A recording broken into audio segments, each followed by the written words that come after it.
Hello everyone, and welcome back to the Middle Ages channel. Today we're stepping into the heart of the medieval town, a place of fire, sweat, and steel. We're talking about the blacksmith's forge. Imagine the constant clang of a hammer striking an anvil, the roar of the bellows, and the intense glow of hot metal. This wasn't just a workshop, it was the engine room of medieval society. From the nails holding buildings together to the armor that protected knights in battle, almost every essential metal item came from the skilled hands of the blacksmith. The blacksmith was one of the most respected and indispensable craftsmen of his time. He was a master of fire and metal, transforming raw iron ore into tools, weapons, and household goods. Think about it. A farmer needed a sturdy plowshare to till his fields. A soldier needed a sharp sword and a strong helmet. A housewife needed pots and pans for her kitchen, and a lord needed ornate gates for his castle. The blacksmith provided all of these and more. His skills were so vital that a village or town simply couldn't function without him. He was the local engineer, the weapons manufacturer, and the hardware store owner all rolled into one. This central role gave him a unique status in the community, often making him a figure of both respect and a little bit of awe. Let's talk about the forge itself. The centerpiece was, of course, the hearth, a brick or stone furnace where the fire burned. But how did they get the fire hot enough to make iron malleable? The answer is the bellows. These were large accordion-like devices, often operated by an apprentice that pumped air into the hearth, feeding the flames and raising the temperature to over 1,000 degrees Celsius.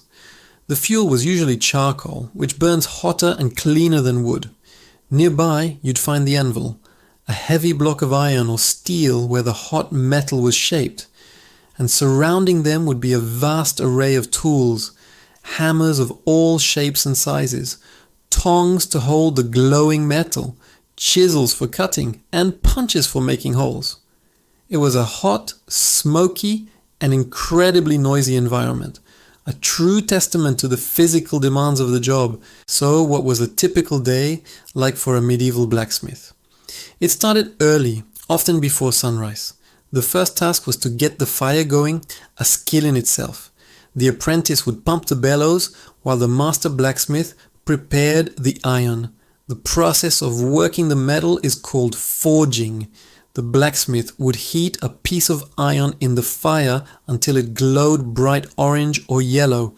This meant it was soft enough to be worked. Using long-handled tongs, he'd pull it from the fire, place it on the anvil, and then the real work began.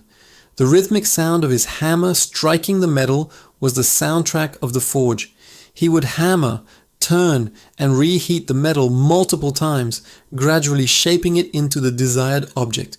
This required immense strength, precision, and an intuitive understanding of how the metal behaved. One of the most fascinating techniques they used was forge welding. This is where a blacksmith could join two pieces of iron together without any modern welding equipment. He would heat both pieces to a brilliant white heat, just shy of their melting point. Then he'd quickly bring them together on the anvil and hammer them forcefully. If done correctly, the atoms of the two pieces would literally fuse together, creating a single, solid piece of metal.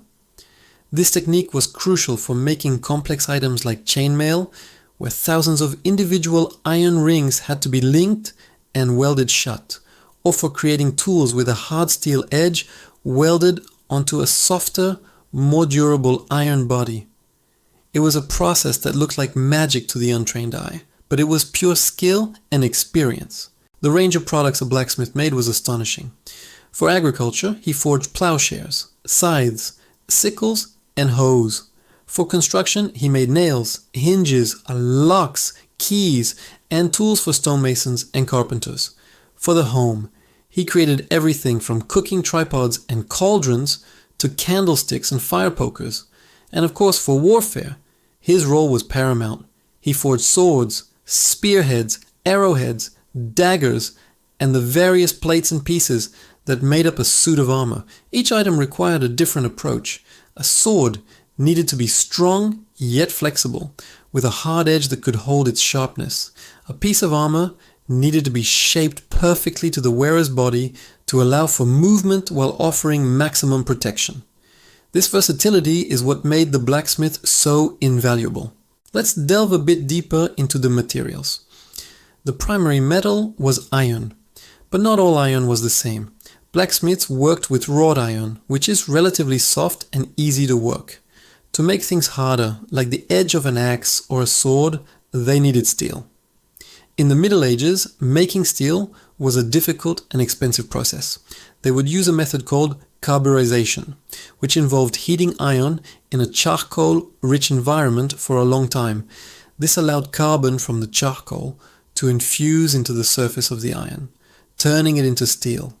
A master blacksmith understood the subtle differences between iron and steel and knew how to combine them to create superior tools and weapons.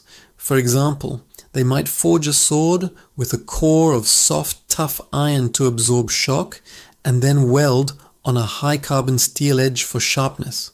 This was cutting-edge technology for the time. The blacksmith was also something of a community hub. His forge was often located in a central part of the town or village. People would come not only to have things made or repaired, but also to catch up on local news and gossip.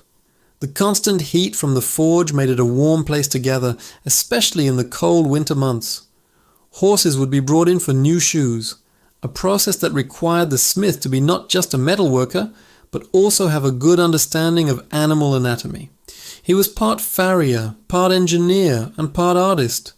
This public-facing role meant he had to be good with people, as well as with his hands. The trade was usually passed down from father to son. A boy would start as an apprentice at a young age, maybe 7 or 8 years old. His early jobs would be menial, sweeping the floor, fetching water, and most importantly, working the bellows. This was grueling work, but it built up the strength needed for the trade. As he grew older, he would learn to control the fire, to use the smaller hammers, and to understand the different colors of hot metal and what they meant. It could take a decade or more of intense training to become a master blacksmith, capable of running his own forge. The guild system also played a huge role. Blacksmith guilds set standards for quality, regulated prices, and controlled who could practice the trade, ensuring that the skills and secrets of the craft were maintained and passed on. As we wrap up our visit to the blacksmith's forge, it's clear that this fiery workshop was so much more than just a place to make metal goods. It was a cornerstone of the medieval economy, a center for technological innovation, and a vital part of community life. The blacksmith, with his soot-stained face and powerful arms, was a true master of his craft, a symbol of strength, industry, and ingenuity. The echoes of his hammer can still be felt in the foundations of the world he helped to build. Thanks for joining us today on our journey back in time. I hope you enjoyed this look into the world of the medieval blacksmith. If you did, please hit that like button. And don't forget to subscribe to the Middle Ages channel for more deep dives into this fascinating period of history. Let us know in the comments what medieval craft or profession you'd like to see us cover next. Until then, stay curious.